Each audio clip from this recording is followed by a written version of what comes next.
सुन लो दोस्तों, कर्म का न्याय। भाग्य बहाना बना सकता है, किस्मत टाल सकती है, कर्म कभी किसी को माफ़ नहीं करता। मनुष्य जन्म से लेकर अंतिम श्वास तक अनेक अनुभवों से गुजरता है। कोई अमीरी में पला बड़ा, कोई कंगाली में, कोई वैभवशाली घरों का वारिस बना, कोई खाली हाथ मैदान में उतरा। क्योंकि एक सत्य ऐसा है जिसे कोई बदल नहीं सकता, कर्म का न्याय। चाहे राजा हो या रंक, मंत्री हो या मजदूर, विद्वान हो या निरक्षर, हर कोई अपने कर्मों का बोझ ढोता है। कहते हैं समय सबको बराबर मौका देता है, पर कर्म उसी अवसर को अर्थ देता है।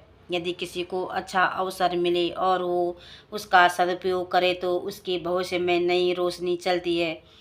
यदि अवसर को व्यर्थ कर दिया, दूसरों के हक पर डाका डाला या झूठ को सच बनाकर छल किया, तो वही कर्म भविष्य में काटने को आते हैं। परिवार में देखिए, बच्चे वही सीखते हैं जो माता पिता करते हैं।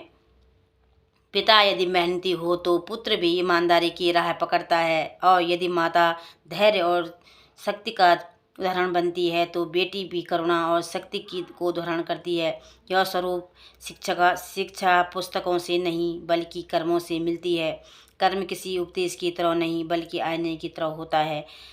जैसा आईना झूठ नहीं बोलता, कर्म भी वैसे सच्चाई सामने रखता है। यदि आज आपने किसी को अपमानित किया, किसी की मेहनत को छीन ली, किसी की आंखों में आंसू भर दिए, तो वह पीड़ा किसी न किसी रूप में आपके दरवाजे दस्तक देती है। लोग सोचते हैं कि पैसा सब कुछ है, लेकिन पैसा एक साधन है। वास्तविक मूल्य कर्मों से तय होता है। जिसने धन कमाया पर दान नहीं किया, जिसने शक्ति पाई पर आरक्षण नहीं किया, जिसने सम्मान पाया विनम्रता खो दी, वो अनंत है खाली रह जाता है।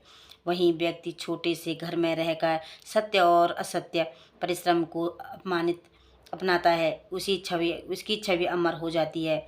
इतिहास इस बात का गवाह है। महाभारत में दुर्योधन के पास शक्ति और सत्ता थी, फिर भी उसका पतन हुआ क्योंकि कर्म पापमय थे। वहीं श्री कृष्ण के पास शासन नहीं था, पर उसका नाम आज भी आदर से लिया जाता है क्योंकि कर्म धर्ममय थे। यही कहा जाता है दोस्तों कि अच्छे काम अच्छे कर्म कीजिए।